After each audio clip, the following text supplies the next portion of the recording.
মানে মানুষের কাছে কি বার্তা নিয়ে যাবেন? ভীষণ ভালো লাগছে যে আজকে আমাকে শুভেন্দুদার মন্ত্রিসভায় আমাকে জায়গা দিয়েছে। আমি অত্যন্ত খুশি এবং আমার অত্যন্ত ভালো লাগছে যে শ্যামাপ্রসাদ মুখার্জির পূর্ণমাটি বলাগড় বিধানসভা এবং আশুতোষ মুখার্জির মানে বাড়ি ওটা, সেখান থেকে আমি জিতে এসেছি আজকে অত্যন্ত গ্রাম থেকে। আর সেখান থেকে আজকে মন্ত্রিসভায় একজন বিধায়িকা হিসেবে একজন মহিলা, তাকে এভাবে সম্মান দিয়েছে। আমি ভারতবর্ষের প্রধানমন্ত্রী নরেন্দ্র মোদীজিকে নতমস্তকে প্রণাম জানাই।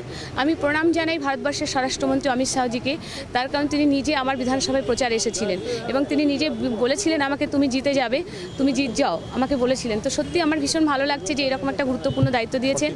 এবং সাথে সাথে বলি, রাজ্য সভাপতি শ্রমিক ভট্টাচার্য আছেন, আমাদের শ্রমিকদা আছেন, শুভেন্দুদা আছেন, তৎসহ রাজ্য নেতৃত্ব যারা আছেন, লকেট চ্যাটার্জি থেকে শুরু করে যারা আছেন, আমি সত্যিই তাদের কাছে কৃতজ্ঞ। এবং আমাদের সুনীল বানসালজি আছেন, সতীশ ধানজি আছেন, যারা আছেন, আমি ওনাদের কাছে কৃতজ্ঞ, ভূপেন্দ্র যাদবজি, যে তারা আমাকে আমার উপরে ভরসা করেছেন, আমাকে এরকম একটা দায়িত্ব দিয়েছেন। প্রথমবার বিধায়ক হয়ে মন্ত্রিসভায়, এটা কতটা মানে আপনার নিজের কাছে সারপ্রাইজিং? ভীষণ একটা সারপ্রাইজিং আর আনএক্সপেক্টেড। আমি কখনো ভাবিনি যে এরকম একটা জায়গায় আসব, তবে মানুষের জন্য কাজ করব, এটা ছিল আমার অঙ্গীকার।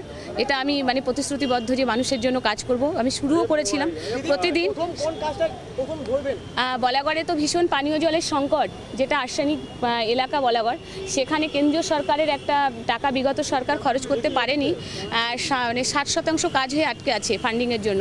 তো খুব শীঘ্রই আমরা ওটাকে করে ওটা মানুষের কাছে বাড়ি বাড়ি যাতে পানীয় জলটা পৌঁছায়। তৎসহ যেটা মোদিজি ঘোষণা করে গেছেন বলাগড়ের জন্য, সেটা হচ্ছে শ্যামাপ্রসাদ পোর্ট, যেটা হলে খুব শীঘ্রই আমরা ওটার কাজ চলছে অলরেডি। একটা মিটিং হয়েও গেছে, মুখ্যমন্ত্রী আমাকে নিয়ে মিটিং করেছেন দপ্তরের সবাইকে নবান্নতে। ওটা আমরা খুব তাড়াতাড়ি করব, তার কারণ আমরা চাই কর্মসংস্থান। যেসব ঘরের ছেলেমেয়েরা যারা তকমা দিয়েছিল পরিযায়ী, আমি বলি ঘরের ছেলেমেয়েরা পেটের দায়ে বাইরে রাজ্যে যাচ্ছে কাজ করতে, অত্যন্ত খারাপ লাগে।